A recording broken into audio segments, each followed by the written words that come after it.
ингэж ярьдаг. Манай энэ хавьд одоо энэ улсын дунд одоо Хүүсийн говийн хаанан чим Чингисийн үед нэг том хот байсан юм билээ. Тэнд одоо өөлөө хатан матаа ир сууршаад хүмүүстэйгээ. Тэгээд эн чинь нөгөө дайны ард тал болоод тэр хотод бол ингээд хавь ордон тариа ногоо тарьдаг. Тэгээд тэнд яваа цэргийн хүмүүнх ардаас тарианы гурал ч юм уу одоо тэгээд мал эднэр сайхан хон малыг таргалуулад туураар одоо хоол хүнсний малыг хөргөж өгдөг. Тэгээд одоо морь малын сургаад араас нэг хангалт хийдэг. Хувц сунрын тэгээд зэвсгийн энд хийгээд одоо хөргөж өгдөг ийм хот байсан юм гэлээ гэд ярьдаг. Тэгээд нөгөөдгий чи би зарим гээд хүмүүсээс асуугаад ингэхээр одоо тийм юм байхгүй гэд байдаг байсан. Тэгсэн сүүлд нь намайг ингээд аймгийн дараагаар ажиллаж байхад манай аймгийн хамрын газрын дарга чинь түүхийн ухааны доктор Батмунх ажиллаж ирсэн. Тэр очир багш эднэр гээд багш нар нь ирээд хүмүүс энд одоо тэр хот байд одоо тийм бичмэл одоо их сурвалж олцоо. Яагаад гэвэл Жанчин бомб гэдэг хүн Чингис хаан ураад тэгээд энэ чинь нөгөө монголоор дамжиж одоо тэр чинь халах гол хаваар л орж ирсэн юм байна л да. Ингээ бүр монгол нутгаар чинь баг жил шихуу явсаар байгаад тэгээд Чингис эднэр чи бүр дундуудаа одоо Хэргэзийн нутаг ч юм уу байж араас нь явж очсон. Тэгэхэд тэр хүний одоо тэмдэглэл тэр ном нь одоо орчуулагдаад гарсан байна. Баруун тийш зорчсон тэмдэглэл гэдэг.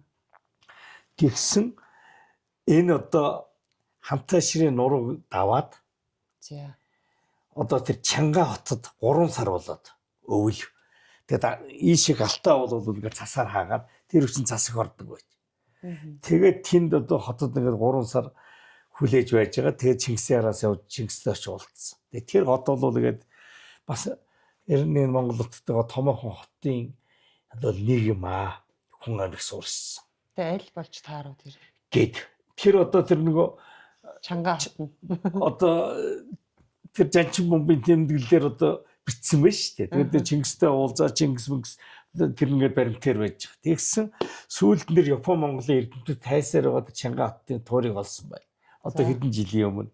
Тэгтээ хараахан зарлаагүй байгаа юм байна. За. Тэгтээ олоод одоо тэгээд нөгөө бүх цаг үеийн олдруудаа ингээд юмнуудын дээж аваа судалгаа хийж байгаа юм байна. Тэгээд одоо ингээд нийтэд удахгүй нэг одоо 2-3 жилийн дараа ч юм уу зарлах байх. Тэгээд тэр хот нь бол эхлээд одоо чанамны доотлын тал малаа сайгаа дөргөн нуур. Тэгээд тэр Жанчин бомбын тэмдэглэл дээр хотыг ингэж бичсэн байна л. Нэг нуурын баруун талд.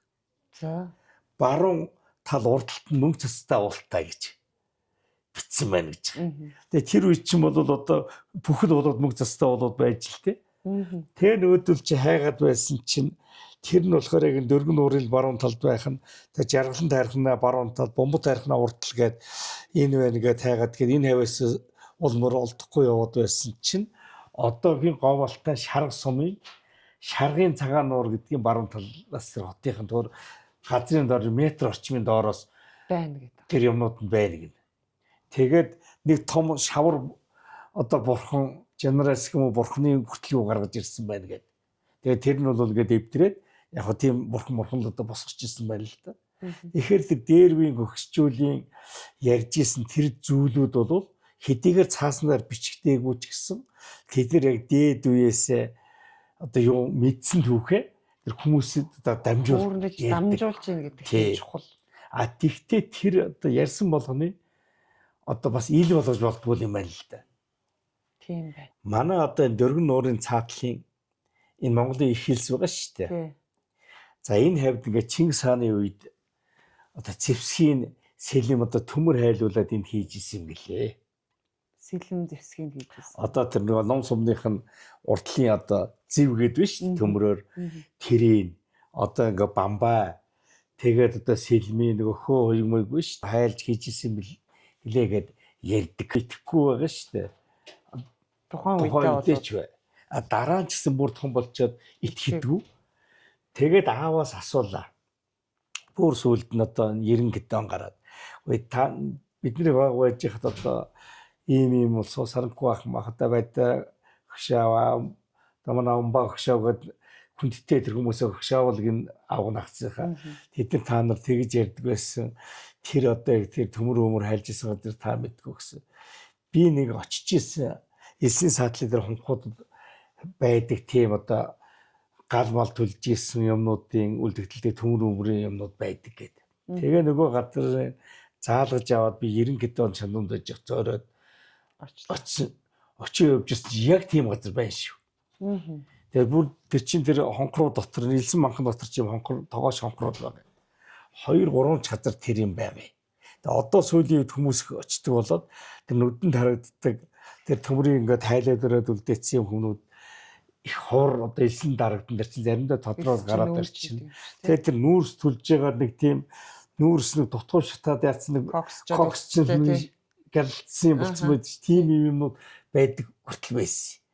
Тэгээ сүүлд нь би энд Тенсид ажиллаж байгаа Тенси олон улсын байгууллагын Америкээс нэг эрдэмтэд ирээд тэгээ нөгөө газрыг чи хэлээ тэндээс яваад ингээд жоохон төмөрнийх нь өөдс тэр нөгөө нэг дутуу шатсан нүүрснийх нь хүмүүст шинжилгээ нэг жоохон өгөөд явуулсан чинь тэр Америкийн нэг цаг хугацаад тоос тийм лабораторид яасан чинь яг 13 дугаар зууны ихэнх үеийнх гэж цаг хугацаа гарч ийна гэж тэгж хариулжсэн. 17 оны зуун явуулсан. Дараа нь хүмүүсээс ингээ асуусан чинь одоо төмрийг хатаахад болохоор тэр нөгөө одоо сооттой буюу давстай бас.